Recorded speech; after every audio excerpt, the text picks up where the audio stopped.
Hello, Narnach here. Welcome back to Path of Exile, playing in the Fall of Oriath beta. This is wave 2, playing a Viper Strike Abyssal Cry Shadow.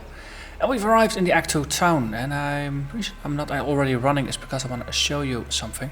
I mentioned in previous videos that I did do another shadow before, and then I actually ended up in town here, but due to audio issues during the recording I decided to redo it. But of course that means I did have some gear to combine at this stage, so we got a slightly newer and improved gear setup. Got ourselves a nice new claw here that actually is a pretty decently rolled rare for this level. Got ourselves some gloves with a little bit of damage built into it. And most importantly, we have ourselves a body armor with a green-red socket setup. So we now have a Viper Strike with melee splash as well as lesser poison support. And in our helmet we're currently using riposte with melee splash and a ruthless support.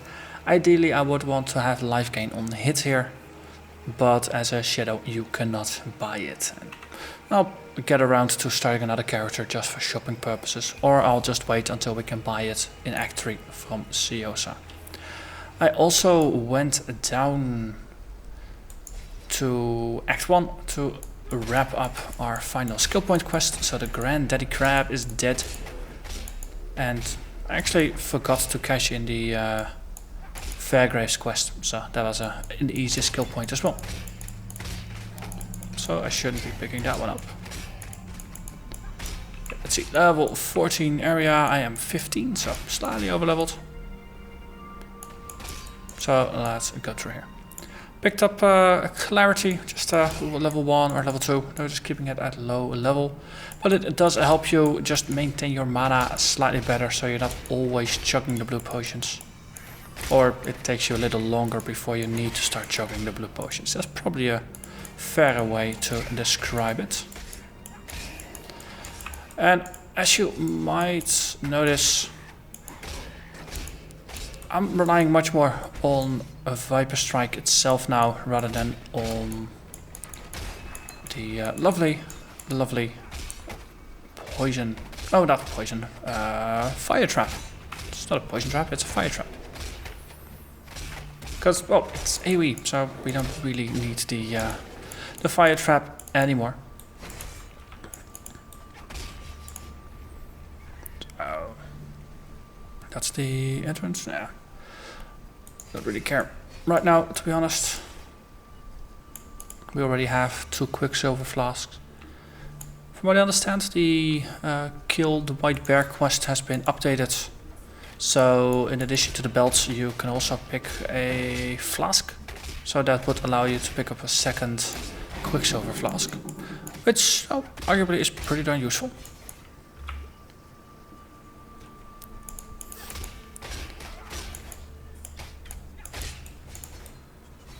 Okay, just keep on trucking. So first up is going to be the Chamber of Sins. The waypoint is now on level 1, so let's actually see if we can pick it up on the way in, rather than forgetting about it. Also, if you find the waypoint, then the setup there with the mapping device will actually tell you where to go next. So the 2 points I grabbed were for nullification and for the dexterity point towards Blood Drinker. Hello, Kalaf. You are still here.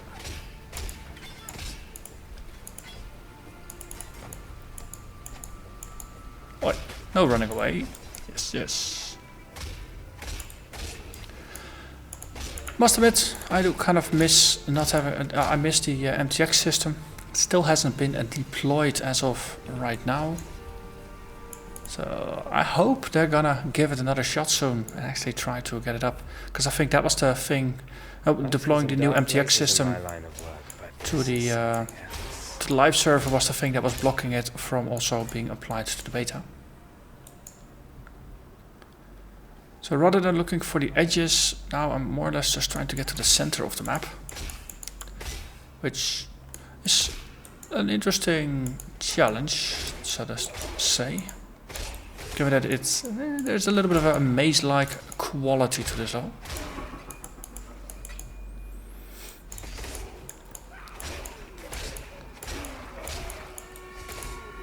And there we are. Arcane Reverie device and a waypoint. So from what I understand, if you just follow this line from this to the waypoint and then in that direction, that is where the waypoint or the stairs down ought to be.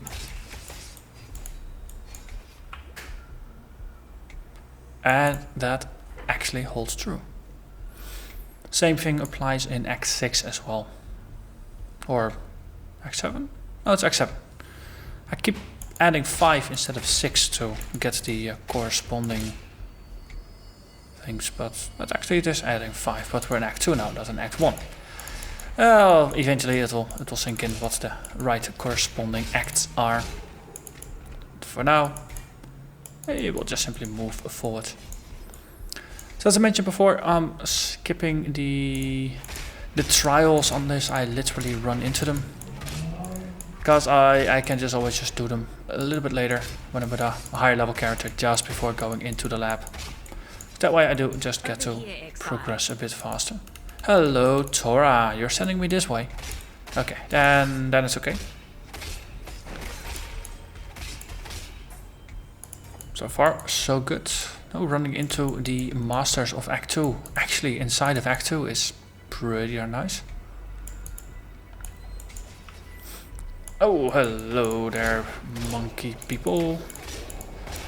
Very happy I have AoE, but it's still, you're doing a lot of damage. Ah, yeah. Okay. Kind of overlooked that he was using Monstrike totems. They hurt. They definitely hurt. Okay, so these are some higher level items.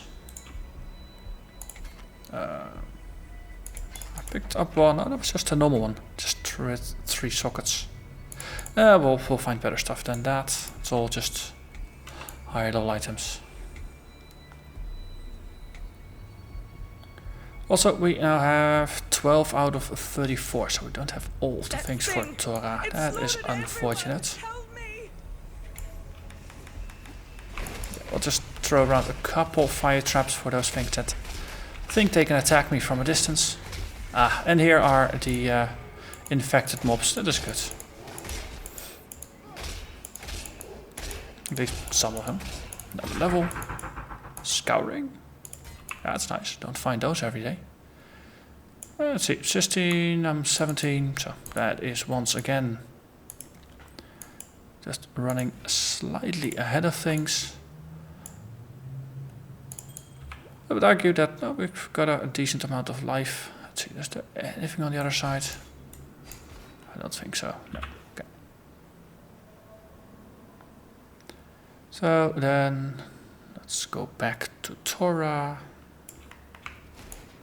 and have a chat. And you know what? We will actually hunt down the infected beasts. So we don't have to run too far. There's no blood puddles or anything to help me actually point the direction to the next pack. That is a little unfortunate. So we're just gonna have to leg it the old-fashioned way. Or in this case, hey look, poison clouds. Let's run to the bottom side of the map. Okay, it's probably gonna be over there. Or yeah, that room. Oh, it's even further.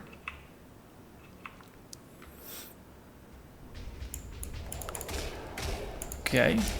Angry monkeys being angry. If all I do is be angry, then I don't really care. Hello, Tora. Hello. Pleasure to make your acquaintance. Oh, 2 rares close to each other. That is always good for experience. And potentially for loot as well.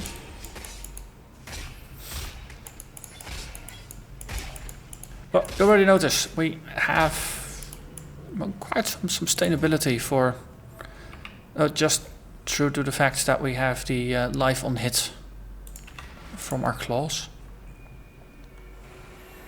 Okay, ghosts, herald of thunder, ash, ice, frenzy, Narnach armor. We're not gonna be able to equip our blasphemy for a while, so let's run around with Arctic armor. It just helps us resist physical damage a little bit while we are standing still. Single socket, that's not gonna cut it for me at this early in the game. Again, for this one, triple res, 20 life. No, sockets kind of trump everything at this stage. Cat's paw. Might be able to roll it into something nice. We'll see. This is not that great. Same for that. Okay. Travel far.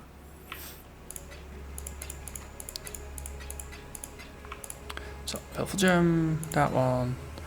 And yeah, picked up a rush gem, even though it's not actually all that useful.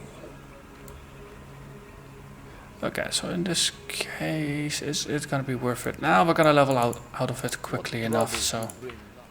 You know what, let's not bother. Return if you must. And Helena, you're gonna be happy and grateful and all that stuff. And then we can move forward. From the crossroads to Creighton. So for the bandits are different. We have a couple choices. The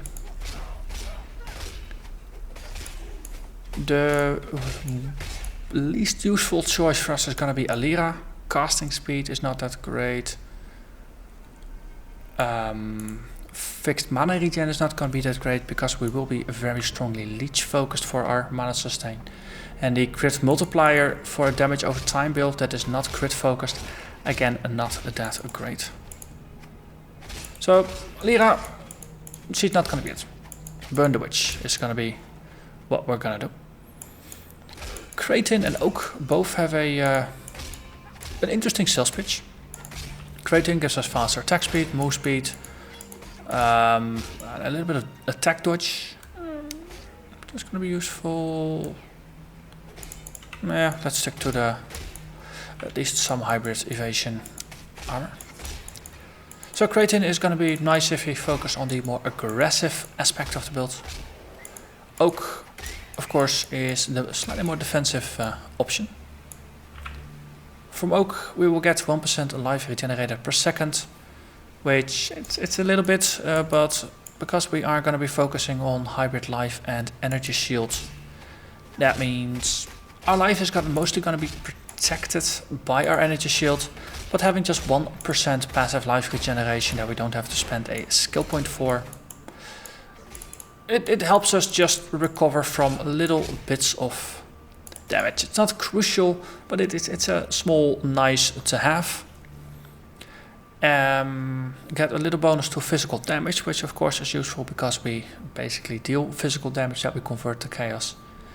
And then finally a little bit of physical damage reduction, which no, it's only 2 or 3%, but it's better than nothing because we don't actually have any armor either. So yeah, and then they both have a sales pitch that could be alright. On the other hand, the 1% life regenerated per second, if you consider that we will have some fixed life on a hit, as well as at least one flask, that is kind of overrated. Physical damage reduction is a small percentage. Yeah, it's if you can dodge the attack, then that might help as well. So in this case, let's actually just changing my mind mid-air, because I had kind of settled on going with our buddy Oak, but in this case, let's actually help Creighton. No pain, no gain. And nope, big sides against Oak and Alira. What? Because a little bit of movement speed and attack speed will benefit us a little better. It just helps us advance through things just a little bit faster. And the dodge, of course, will stack with some of the other dodge sources that we are gonna pick up along the way. So we've been going on for about 15 minutes, so I think this we should be able to just say hello to probably all of the bandits at this point. So maybe a slightly extended episode, but it does help us advance through things a little quicker.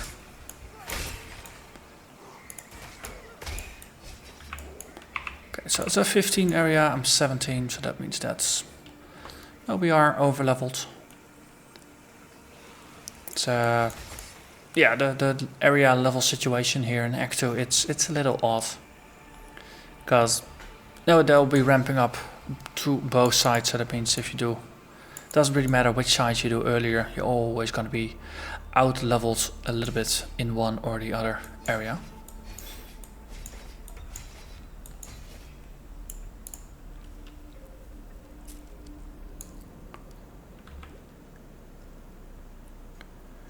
Okay, a yellow pack, and there are 17 here. That's my level. Excellent. Optimal experience accumulation. Okay, so then Alira is probably gonna announce her presence somewhere. Okay, I've got spiders on the right, that means Alira's gonna be on the left somewhere. And I was so busy dodging things that I actually missed the markers on the road there. Okay, there's some stone here. Looks like a road of sorts. It's pretty difficult to make out. And I think I've lost it again. Oh no, there it is. And there we are, heads on the spikes.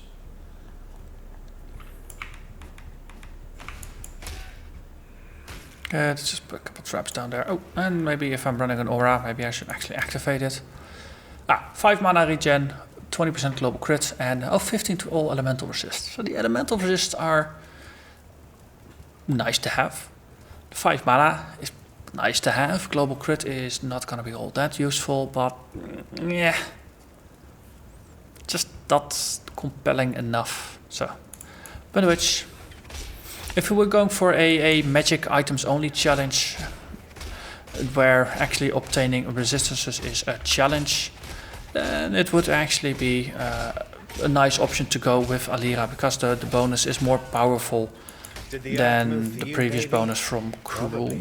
You hit the ground quite hard. So I think Kraten there gave 8%.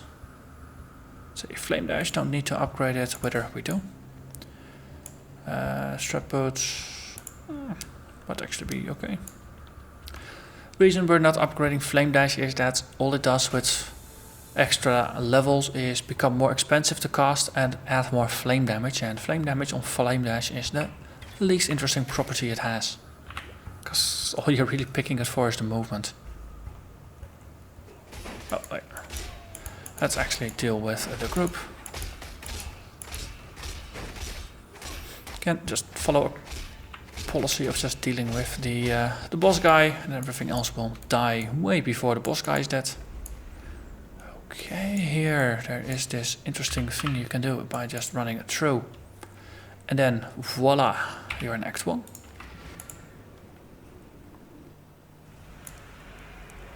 And then we get yet another skill point from Vestal.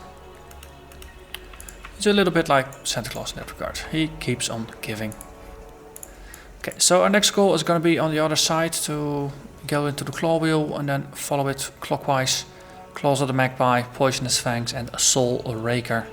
It's gonna help us boost our damage output, which currently is decent, but of course it can always be better.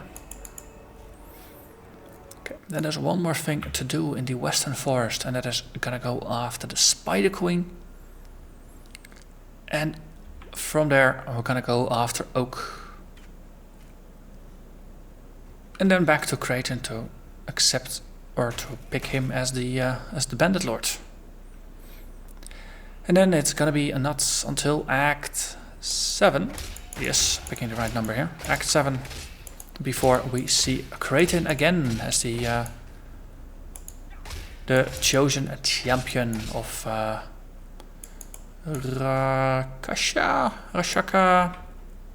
the Rascal. Yes, that guy.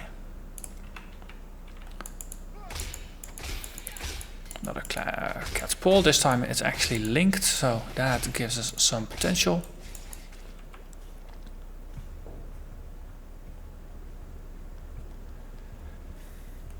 Let's see, did I run into it or out of it? Dang, ran out of it.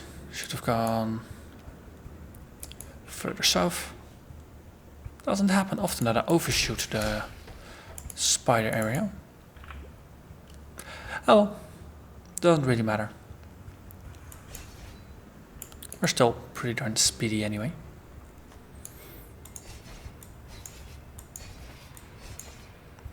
Okay, yes, a volatile flame blood. Oh, there's the new effect. So now you got this effect, which is nice. I do like it. You actually have some time. If you see that it's a volatile, then you can run away. If you don't see it's a volatile, it's probably gonna catch you by surprise. But then even still, if it hits you, you do have another opportunity to actually run away before it explodes. Speaking of some reworked mechanics, community hype and buzz was of course that both volatiles and reflect were getting reworked. Well, volatiles have been reworked and I think it's a nice way. Reflect of course is still in the game. But one of the things that did change this patch, which actually does relate, maybe not directly, but at least indirectly to reflect, is the change to pierce. So before projectile attacks could pierce, and a piercing attack actually pierces through whatever it is hitting, and then a projectile goes on, and potentially it hits other things in the future. And most of the sources that gave you your arrows or whatever projectiles you were using pierce gave you the chance to pierce. So I think 50% from the wheel on the tree, I think another 50% or so from the drill neck are some of the more common options. And the goal was most of the time to obtain a percentage over 100%, or at least 100%, so you would always have arrows that pierced, just in a guaranteed manner. Now the percentage chance to pierce has mostly been removed. I think there's still one or two sources that have guaranteed pierce, but I think it also ties in with some specific skill effects. Ooh, curse removal on a mana flask, that is perfect. But yeah, the pierce things, most of them have now been changed. So instead of granting a chance to pierce, the skills or other sources of pierce now grant you a number of guaranteed pierces. So every projectile starts with a limited number of pierces. So the default is going to be 0. But if you use the pierce support gem, for example, which is now available at level 1, you start with I think 2 bonus, and as you level it, it rises up to 7. So then the projectile starts with, let's say, 2 pierces, and every time it hits a target, it's gonna decrement that number of pierces it still has remaining. And as long as it actually has pierce chances, pierce numbers to decrement, it will keep going until it hits 0, and then it stops piercing. And then after it's out of pierces, the projectiles actually have a chance to chain, and if they don't chain, then they have a chance to fork, because those 3 things are still mutually exclusive as far as we know. But with pierce now being a limited number, the other 2 mods actually have a better chance of being used. And there are now more interesting options of actually going for a specific number of pierces, and then after that actually going for chains or whatnot. I think we can shift some things around here to actually pick this one up. It's got 3 links, so it seems useful.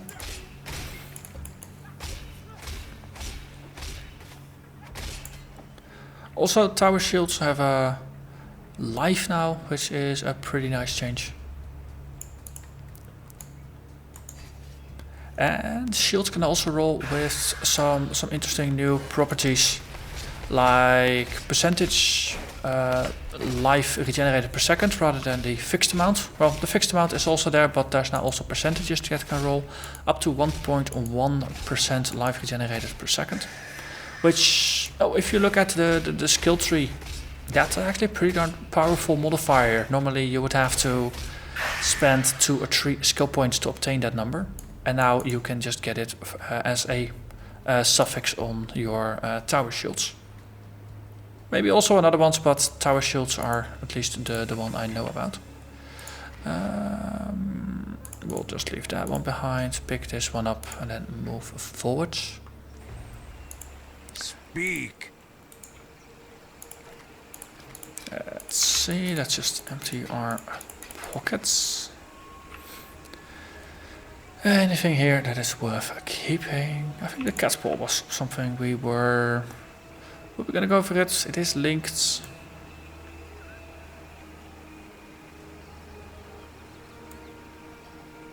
$17, $19, yeah, okay. Well, just take that chrome anyway. It is linked again, but it's just not worth the currency. That's the biggest issue this early. If you just find a couple of decent rares, it's better to just hold on to your currency. Let's see, some flasks. And now we're starting to stack up some quest items. Okay. Silk. Ooh, yes, faster casting, faster attacks, malefice, traps, elemental. Hey, deadly ailments is now part of the rotation here. That is nice. Which means let's actually have a chat with Yina. Faster attacks is useful for our whirling blades. So take that one over to that side, whirling blades. And faster attacks, yes, that means we move faster. Anything else? Conk effect.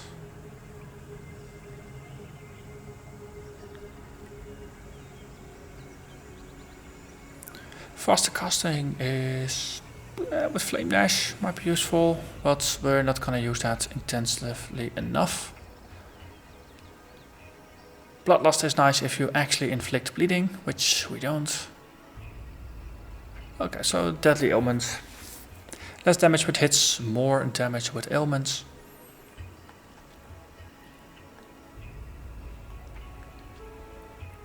But yeah, we'll just level it up separately.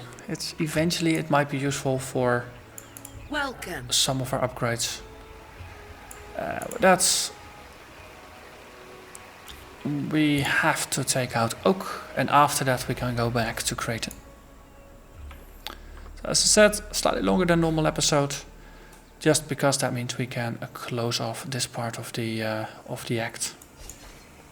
And the next episode we can wrap up Act 2 itself and maybe even make a small start on Act 3. Act 3 has been shortened a little bit. The sewers are now just one area rather than 3 different areas underneath the slums, the warehouse and the marketplace. In fact, the warehouse has also disappeared. So Act 3 is rather much shorter. I think it's, I gotta save us 15-20 minutes.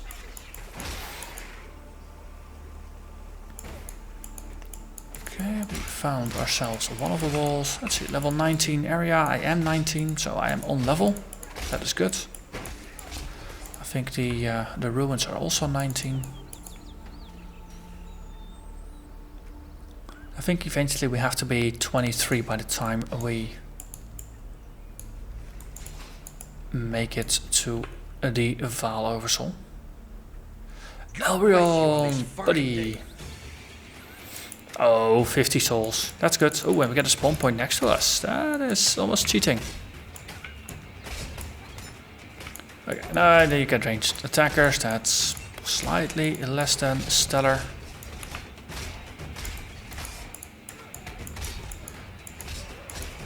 I'm definitely going through my mana a bit faster than I would have liked. On the other hand, I don't really have a lot of available mana, nor do I have a lot of mana recovery. So it's going to be a couple more levels until we get the skill points required to score ourselves some mana leech. And until then, blue is going to be my favorite potion color to drink.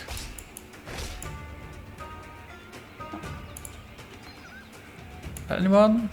Hello? Yes. There you are.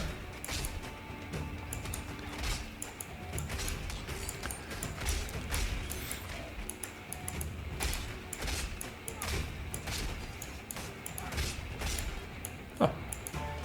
Funny thing is, I never even noticed we were more or less... Oh, and that means hideout. We were standing next to an essence here. Essence of greed, that means life. That means we can enchant potentially a body armor. Which is going to be useful for actually getting ourselves some better gear. So, found the edge over there. And oak is prettily marked in the center of the map. Alloyed spiked shield. And again, it's dodge, not anything offensive. It's very defensive, in fact. Okay. Let's double check oak. 1% of life regenerated per second. 2 additional physical damage reduction. 20% increased physical damage. Okay, so the 20% increased physical damage is going to be both for our attack, but because the Viper Strike, all the physical damage is used as basis for the poison, it's also going to scale the poison. Interestingly, if we poison with Abyssal Cry, all the base damage is going to be chaos, and then this is not going to help us scale that specific poison. No, but for the change, let's kill Oak. Because of course, once we've killed Creighton, or no, not killed Creighton, helped Creighton, now we can actually attack even faster. That's gonna be lovely. Now that's what you get for bringing a stick to a knife fight. Alternatively, we can kill them all and just get 2 skill points and advance ourselves faster. That is also an option. So it's funny because prior to the changes, basically on normal, I always picked Oak, but basically no brainer unless I had a build that was extremely resistance constrained, or a build that was gonna use energy shield much more heavily than life. In that case, Creighton would be the good option. I don't think I've ever actually picked Alira on any builds. Cost, yeah, 60 mana, who cares? Well, with Mind Over Matter being a relevant skill again, there's something to be said in favor of that. Also, is there a trick here to finding the way forward? Okay, let's just follow the road up.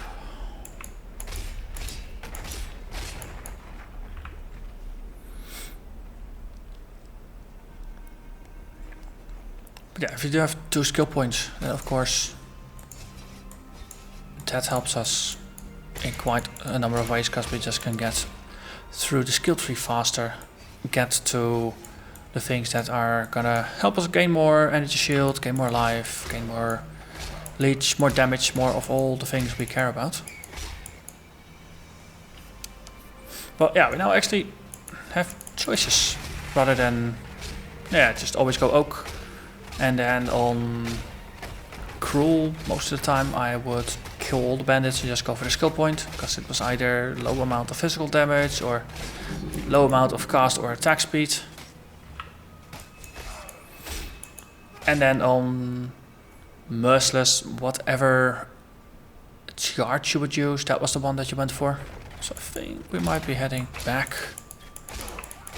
I think the hideout is always in the east. So I think I did pick the wrong direction, so let's just backtrack. Okay, there's water in the middle. Now I'm suddenly not so sure of myself anymore, so let's actually stick with this and see where it leads us.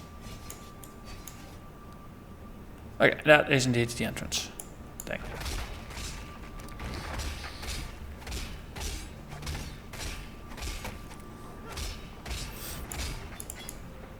So in this case,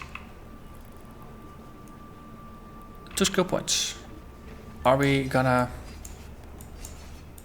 sacrifice them basically for a little bit of dodge, a little bit of attack speed, and a little bit of movement speed.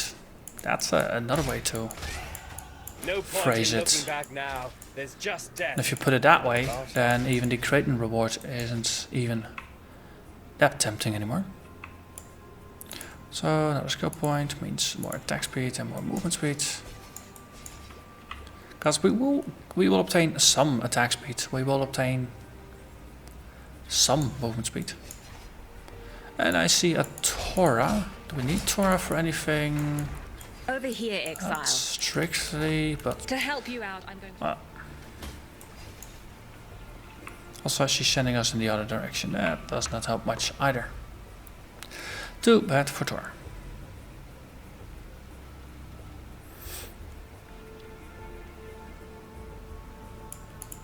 Oh my god, insult.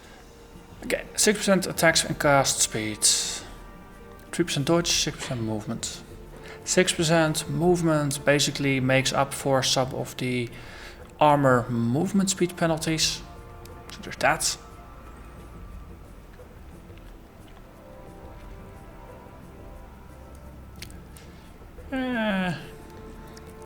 He's a fellow assassin. We kind of just need to be nice to him. So let's just go with that.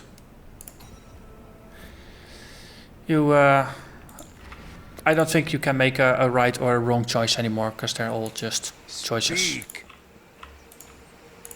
Whether you flip a four-sided coin, or four-sided dice, probably going to be more useful. Or whether you actually have a well-reasoned decision, in the end doesn't really matter anymore. Not a bad shield if we were into Travel shields. far. Our first essences. And another gem. But we've actually made quite some progress today. We dealt with the bandits, we obtained the spike, we opened the way forward. So for next episode we're gonna start on the ruins, and we're probably gonna at least wrap up the Fall Oversoul, and depending on how long that takes, we might even chase it with a healthy dose of crematorium afterwards. But it's gonna be next episode. So for now, thank you very much for watching, and I hope to see you again next time. Bye bye.